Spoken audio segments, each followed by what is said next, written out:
नमो बुद्धाय दोस्तों। दोस्तों पिछले वीडियो में मैंने लगातार आपको भगवान बुद्ध के जो प्रवचन है, भगवान बुद्ध ने जो जो लोगों से कहा कि वो धम्म के मार्ग पर चलने के लिए वो सब नियम मैंने आपको बताए। और ये सब बताए मैंने बाबा साहब भीमराव अंबेडकर की पुस्तक बुद्धा एंड हिज धम्मा, उसके हिंदी अनुवाद बुद्ध और उनका धम्म से। और इसी कड़ी में मैं आगे आज आपके सामने लेकर के आया हूँ भगवान बुद्ध के प्रवचनों का ही अगला वीडियो। और उम्मीद है आपको अच्छा लगेगा, और अच्छा लगे तो इसको लाइक कीजिए, चैनल को सब्सक्राइब कीजिए दोस्तों, और शेयर भी कीजिए दोस्तों। बिना ज्यादा देरी करते हुए मैं इस वीडियो को शुरू करता हूँ। भगवान बुद्ध ने कहा कि अगर आपको जीवन में प्रगति करनी है, जीवन में सफल होना है, तो बुद्धिमान बनो, न्यायशील बनो और अच्छी संगति रखो। दोस्तों भगवान बुद्ध ने कहा बुद्धिमान बनो, न्यायशील बनो और अच्छी संगति रखो। यदि यही बुद्ध धम्म का मार्ग है। जो व्यक्ति प्रज्ञावान है उसे पता है कि सही मार्ग क्या है, भलाई किसमें है, अपने अपनाने योग्य क्या है। उस व्यक्ति का अनुसरण ऐसे ही करो जैसे किसी खजाना बताने वाले का, जो अच्छे उपदेश दें, सही मार्ग दिखाए और गलत मार्ग पर जाने से रोके। ऐसा व्यक्ति सज्जनों को तो प्रिय होता है किंतु दुर्जनों को अप्रिय होता है। बुरे लोगों की संगति ना करो, दुष्ट लोगों की संगति ना करो, सदाचारी लोगों को मित्र बनाओ, श्रेष्ठ जनों को मित्र बनाओ। जो धम्म वाणी का अमृत पान करता है वह शांति चित्त से प्रसन्न रहता है। श्रेष्ठ जनों द्वारा उपदिष्ट धम्म में बुद्धिमान व्यक्ति सदा सुखी रहता है। खेत में पानी ले जाने वाले जहां चाहते हैं वहां पानी ले जाते हैं। वाण बनाने वाले लोहार वाण को सीधा करते हैं, बढ़ई लोग लकड़ी को सीधा करते हैं। विद्वान जागरूक लोग अपने आप को विनय के अनुसार अनुशासित बनाते हैं। जिस प्रकार विशाल पर्वत तूफान से भी नहीं हिल पाता है, उसी प्रकार पंडित जन निंदा और प्रशंसा से प्रभावित नहीं होते हैं। धम्म वचन सुनने के बाद पंडित जन प्रज्ञावान एक गहरी गंभीर झील की तरह शीतल, शांत और निर्मल हो जाते हैं। सत्पुरुष हर परिस्थिति में समता बनाए रखते हैं। सत्पुरुष इंद्रिय सुखों, इच्छाओं की तृप्ति के लिए इजहार नहीं करते। वे न सुख में अति आनंदित होते हैं और न दुख में उदास नजर आते हैं, समता में रहते हैं।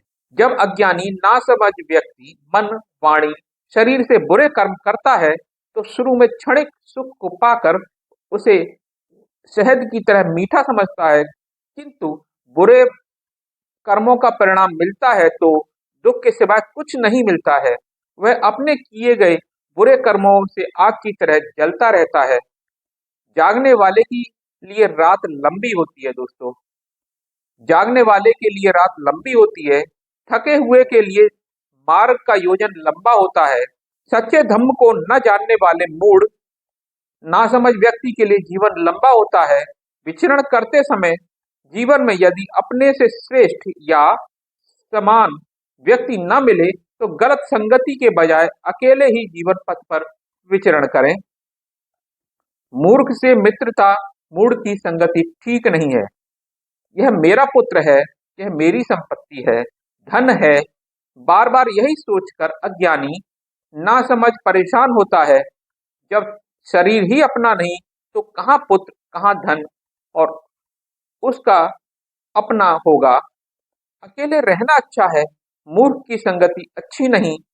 जो व्यक्ति अज्ञानी, नासमझ, मूढ़ होने पर अपनी मूढ़ता को जानता है, नासमझी का एहसास करता है, तो कम से कम इस अंश का तो विद्वान होता ही है। किंतु जो अज्ञानी होकर भी अपने को ज्ञानी होने का दावा करता है, वही सच में अज्ञानी होता है। यदि अज्ञानी जीवन भर विद्वान की सेवा में रहे, साथ रहे, तो भी वह धम्म को वैसे ही नहीं जान पाता जैसे कलछी दाल के स्वाद को। लेकिन कोई मेधावी व्यक्ति मुहूर्त भर ही, क्षण भर ही, कुछ समय के लिए पंडित की संगति में रहे तो वह जल्दी ही धम्म को जान सकता है, जैसे जीभ दाल के स्वाद को जान जाती है। नासमझ अज्ञानी अपना शत्रु स्वयं होकर बुरे कर्म करता है, फल हमेशा बुरा ही होता है। अज्ञानी धम्म को न जानने वाला भिक्षु झूठे यश और सम्मान की कामना करता है, भिक्षुओं और विहारों में अपनी प्रधानता की इच्छा रखता है और दूसरों से पुजवाना चाहता है। सिर्फ बाल सफेद होने से कोई बुजुर्ग नहीं होता है। यदि वह राग द्वेष तृष्णा में अभी फंसा हुआ है तो व्यर्थ में वृद्ध कहलाता है। जिसमें सत्य है, शील, करुणा, संयम, संतुलन है, जो बुरे विचारों व कर्मों से दूर है, प्रज्ञावान है, वही वास्तविक वृद्ध है।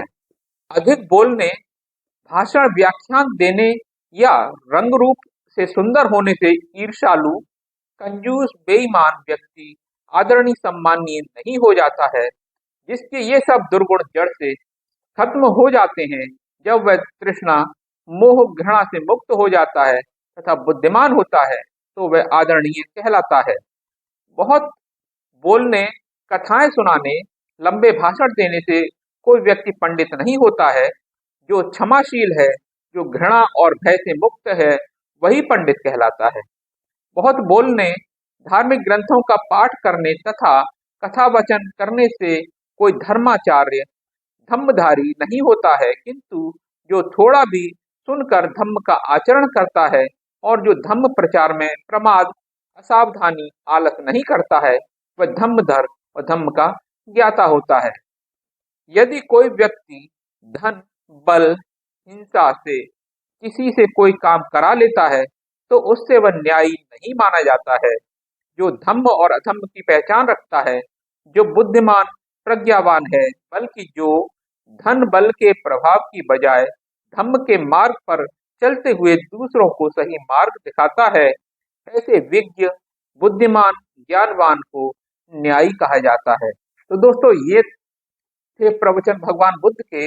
भगवान बुद्ध ने कहा कि बुद्धिमान यानी कि अच्छे लोगों की संगति करो, मूढ़ की संगति न करो, क्योंकि मूढ़ व्यक्ति कभी अपने जो छोटा सा ज्ञान होता है उसको दिखा करके वो अपने आप को अज्ञानी ठहराता है। और अगर कोई मूढ़ व्यक्ति अपने आप को वो जानता है कि वह मूढ़ है, वह मूर्ख है, तो वो उस क्षण तो वो ज्ञानी ही है। तो दोस्तों, हमें अच्छे लोगों की संगति करनी चाहिए, बुरे लोगों की संगति से बचना चाहिए। तो दोस्तों, कैसा लगा आज का प्रवचन भगवान बुद्ध का? अच्छा लगा हो तो लाइक कीजिए, चैनल को सब्सक्राइब कीजिए। दोस्तों, मिलता हूँ इसी प्रकार के अगले वीडियो में, तब तक के लिए नमो बुद्धाय।